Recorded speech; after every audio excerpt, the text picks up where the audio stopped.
The state of emergency in New York, a deluge of 2 months' worth of rain falling on the city in 24 hours. After days of heavy rain, the town of Beledwin is submerged and countless homes swept away. Record-breaking rain has caused flooding in a vast swath of Tuscany. An river has overflowed embankments in Paris as floods hit or threaten cities and towns around France due to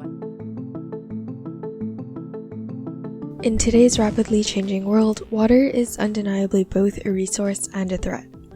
While there is a growing tendency to invest millions or even billions of dollars in fortifying our cities against water, large infrastructure projects to keep water out are becoming more and more expensive and time-intensive.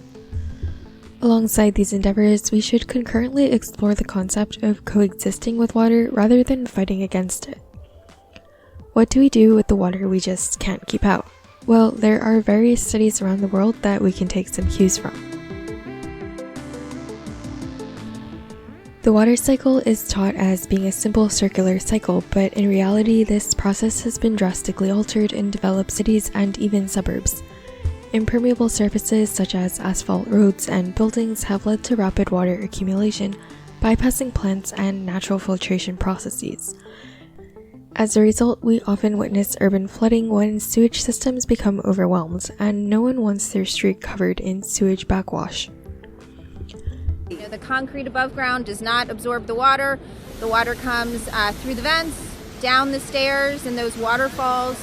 And then if the drains at the street level can't handle the water, it goes over the curb and then makes things even worse. One simple solution is the adoption of permeable surfaces, replacing impermeable materials with grass, sand, pavers, cobblestone, special permeable asphalt, or even adding green roofs. Chicago, which apparently has the most alley area in the US, has successfully implemented a green alley program, converting over 300 alleyways prone to flooding into permeable surfaces. They've also installed permeable pavements and bioswales along some of their streets. Meanwhile, Boston has opted to add 67 acres of green space along their waterfront after determining that this was actually a more effective and cheaper solution compared to seawalls. In addition to slowing down runoff and mitigating sea level rise, green spaces provide recreational space, biodiversity, improved air quality, and mental health benefits. So I think we'll be seeing a lot more green spaces pop up. I don't know, do you think cities will eventually look like this? Of course, even permeable ground can reach saturation, and that's where the Dutch come in. The Dutch, of course, are famous for their sophisticated water management engineering with dikes, dams, barriers, and levees to keep the sea out. However, even with these, keeping water out has proven to be inevitable. They've shifted their focus from solely keeping water out to managing it effectively. Programs like Room for the River give rivers more space to flood, and innovative water squares double as public spaces and reservoirs. When dry, they're used as courts, skate parks, amphitheaters, or garages, and when there's flooding or heavy rain, they fill up and act as reservoirs. Rotterdam plans to utilize these squares as part of a network linked by an old railway turned into a park, kind of like the High Line. Collected rainwater will be processed and then used to water this park. The concept of holding water is being implemented around the world in a movement called sponge cities. Bangkok's Centenary Park at Chulalongkorn University is actually a storage tank that can hold up to 1 million gallons of water. When the rain stops, the water is released back into the sewer system.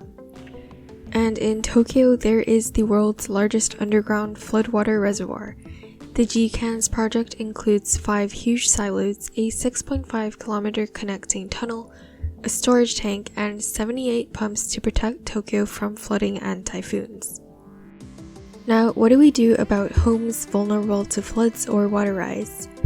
Stilts are an option, but they kind of disrupt the neighborhood aesthetics, they're not accessible, and they struggle with structural stability.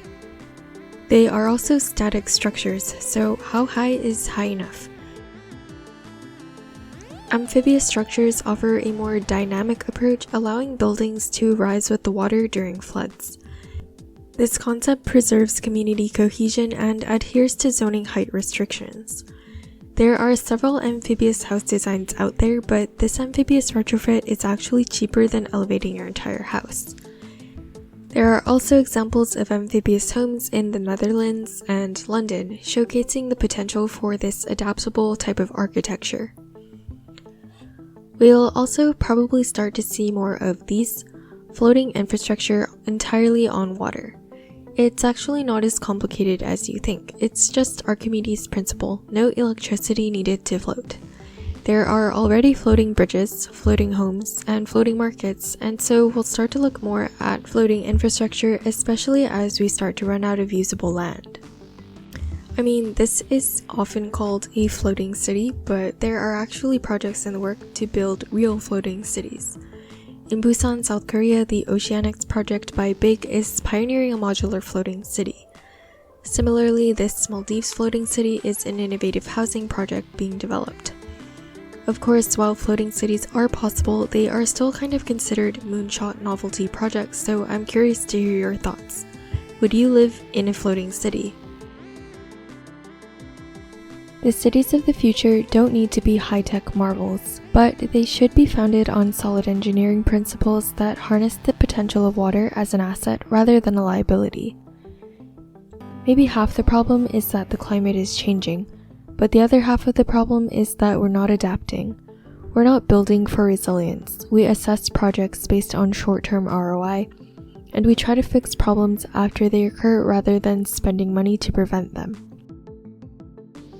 Some of these ideas are really interesting, and they demonstrate that we can be forward-thinking, creative, and adaptive to our environment instead of destroying it to suit our needs. This is really just the tip of the iceberg though, so please share any other initiatives that you're aware of.